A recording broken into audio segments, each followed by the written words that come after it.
Hey guys, we're back in the field. It's been a crazy May. We've had about 20 inches of rain in the last couple weeks, almost half our annual rainfall, all within about 10 days.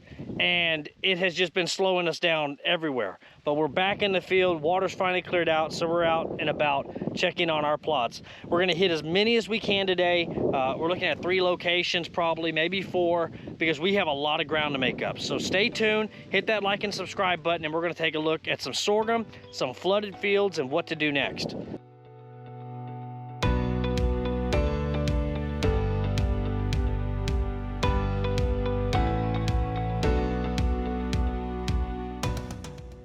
All right guys, so we're out here, we're taking bloom notes on sorghum, and this is really important when you're selecting a hybrid because you want to be able to find something that fits your maturity range for your area, for how many days you'll actually be able to grow something in the field, but then also to be able to pick something with a lot of horsepower to get your yield. So we have some trade-offs. Drier land typically picks some shorter maturities, good irrigation, good rainfall.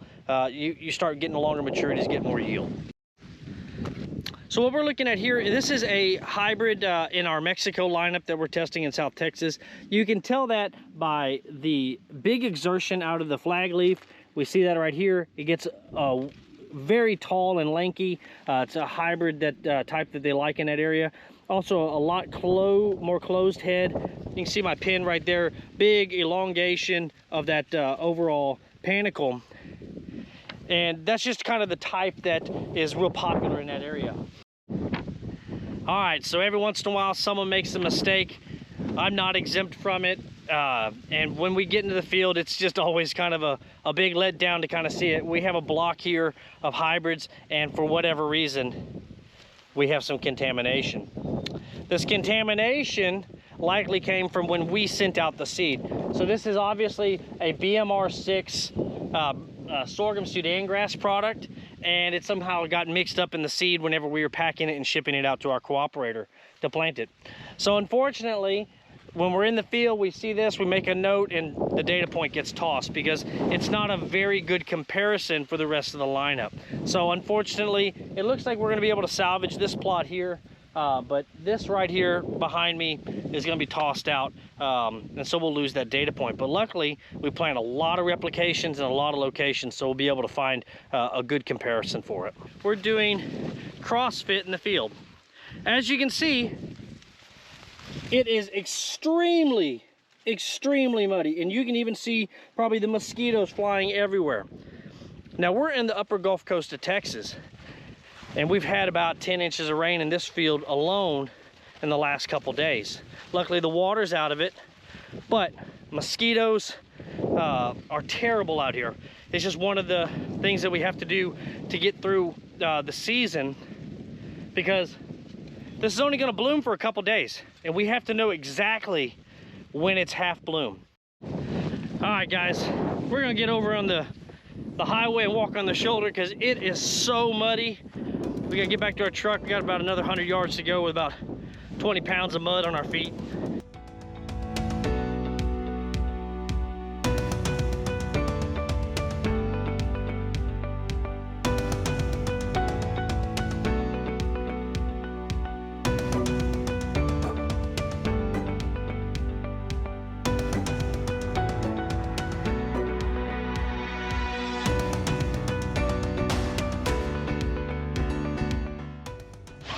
All right guys, we're down here in Corpus now, walking through that same exact layout that we did in Victoria, except here we have a lot different environmental pressure, and you can see behind me right there we have iron chlorosis scattered throughout this field. So this is gonna be a great opportunity for us to get the drone in the air and kind of see how everything's working out, whether it's by plot or if it's scattered throughout. But we'll be able to see some hybrid differences, and that'll help us in our selection process. Right here, we can see that we're already in grain fill, and we're just about an hour down the coast. We're gonna start seeing some coloring. In fact, I got a couple hybrids we'll stop by and take a look at, but you can see that this is already into grain fill. But right now, it looks like the earlies are gonna be moving along very rapidly. We're looking at a mid-June harvest time frame, and some of these later hybrids are gonna slowly catch up to them as we start drying down. So that's kind of where we're standing. We're looking at early June. Crop looks in really good shape. for what it is. It's important to know that we got a lot of damage out here. We continue to see more iron chlorosis issues, but the main reason for that is we're screening all the germplasm, and finding hybrids that don't work is just as important as finding ones that do.